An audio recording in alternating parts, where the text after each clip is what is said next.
Welcome back to day 13 of the Drive-In Exploitation Challenge.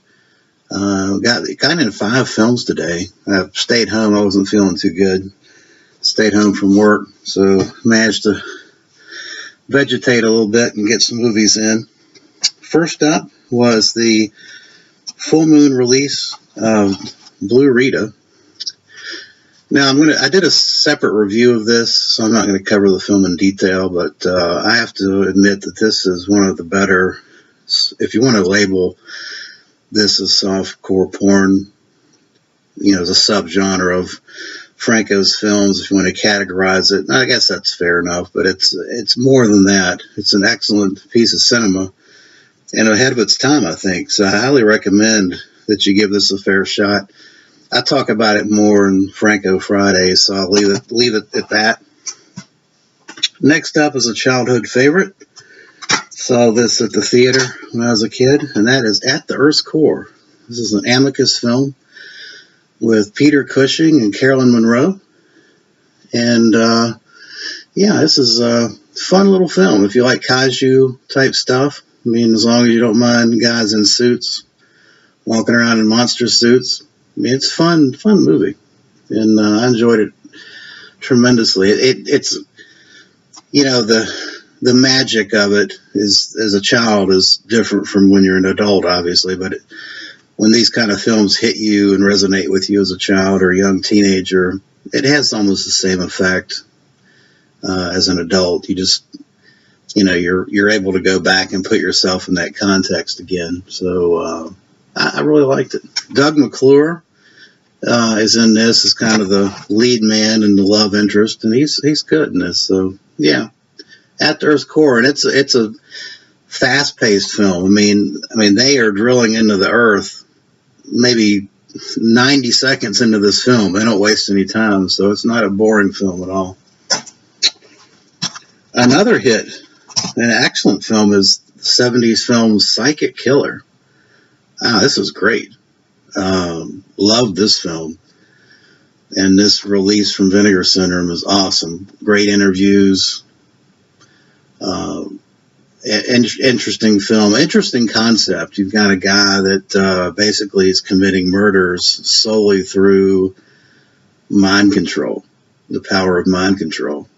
And of course, you'd see later takes on that type of genre later on with Cronenberg and others, but this film was a precursor to those, and it was well done in my opinion. Highly recommend Psychic Killer if you haven't seen it.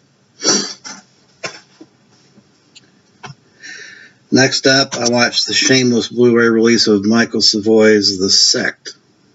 I watched The Church a few weeks ago, so I did check out The Sect. This is a 2-hour film with Herbert Lom.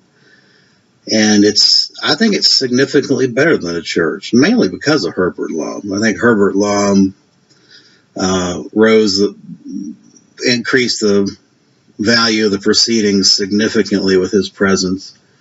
I don't particularly like either of these films, The Church or The Sect, but I thought this one was much, much better than The Sect. I would have to give it I'm not in love with it. I liked it. I'm not in love with it.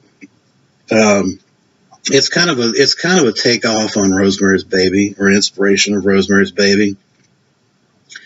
You just don't need 2 hours to tell the story, though. So it drags quite a bit in parts. But I still enjoyed it, and I thought Herbert Lom definitely carried the film. And now for a giallo. Well, I consider a giallo.